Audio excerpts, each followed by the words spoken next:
Hey guys, Thetcglover here, how are you doing today?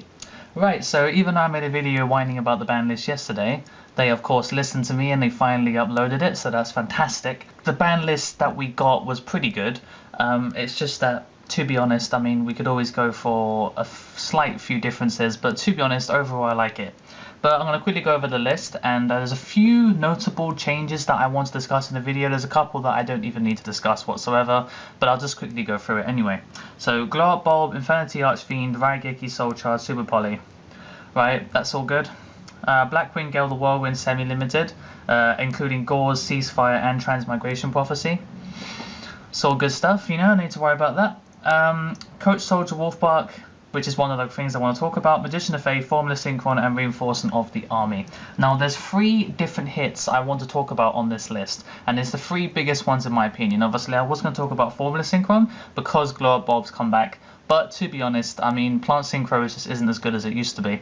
But the first one is going to be Glow Up Bulb. Now, this is interesting. Now, Glow Up Bulb does a lot for a lot of different decks. It has a great attribute. It's a tuner monster, it's a tribute fodder for Majesty's Fiend. You can just think of so many different things, and of course Plant Synchro, even though it's not good anymore because we don't have Tengu's, you know, Tengu's not as good, stuff like that, you can now bring back all the Plant Synchro stuff. And even when Plant Synchro was going out of favour, that was before it got hit anyway, so when Konami finally hit Plant Synchro, they were already not doing very well against Dino Rabbit. That was back in 2011. So their hit was not justified. I remember making a video about that 3 years ago.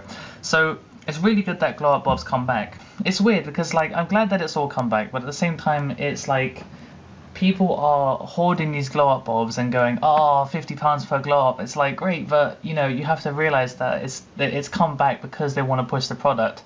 You know, it isn't as good as people remember it to be. It was amazing back in the day, but now it's just not as good. And you obviously, I'm going to run it because my deck can use it in many different ways. But to be honest, even at this point, it's not changing. It's not defining the format by itself like it used to. Another hit that I want to talk about is obviously Raigeki.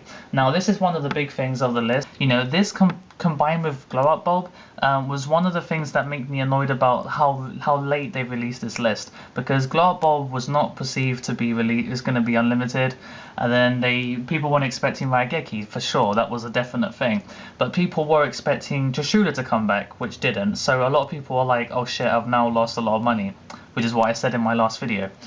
But Glow Up Bulb coming back means that everyone's going to be rushing to buy the Ultimate versions, and the Raigeki coming back meaning that people are going to be rushing to buy the Legend of Blue Eyes version. So there's a lot of people rushing to do stuff, even though Konami should have given us at least a couple of weeks to prepare for this. Raigeki coming back. Now, this is a thing because I think Konami's like, oh yeah, it's a one-sided dark hole, but in actual fact, it's a lot different than that.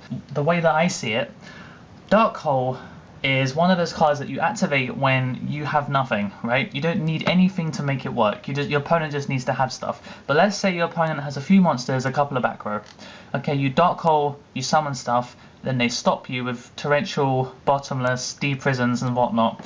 And you're like, oh crap, my Dark Hole was basically, you weren't getting value from it. There's no point activating it because you could have just baited out their back row anyway, then use Exciton, you know?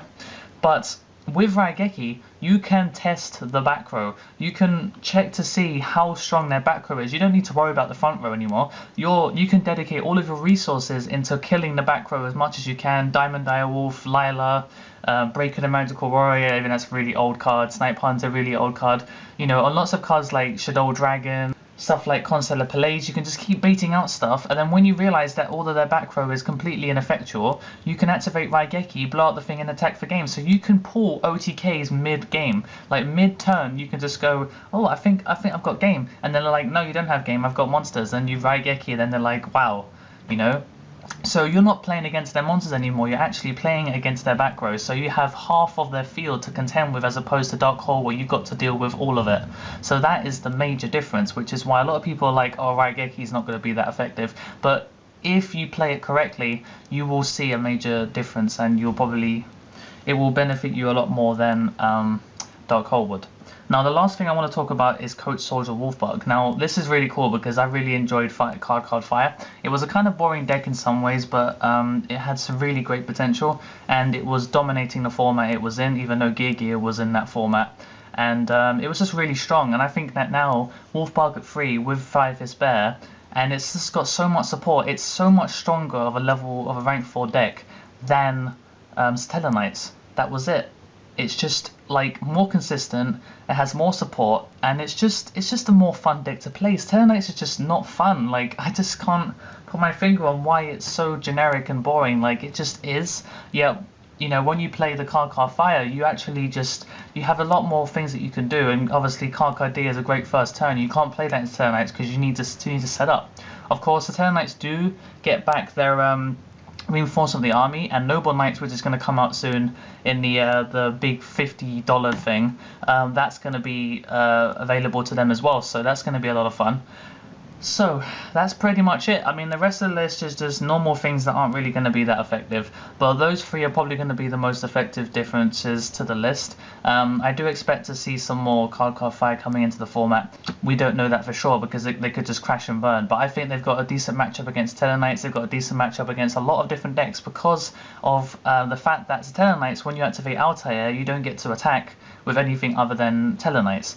But with Card Fire, you can do your crap, and then you can make Castle, or you can make Exciton, and then attack, and then it's like, oh my god, you can just do so much without giving your opponent a chance to fight back. So that's why I prefer the deck a lot more to Stellar Knights. So yeah, so comment down below your opinion of the list. I really liked it. I think it could have just been pushed, it could have been released a little bit earlier, but you know, now that it's finally out, it's really just a matter of getting the cards as quickly as possible before they go up. I'm going to pick up the Glow Up Bob reprint when it comes out, so it's going to be good that way. So thanks for watching, guys, and comment down below your opinions of the ban list, and I will see you guys in a couple of days. I'm about to go back to my student house tomorrow, so I won't be able to make a video for a little while. But until then, take care, and until next time, the Thetcglover is out.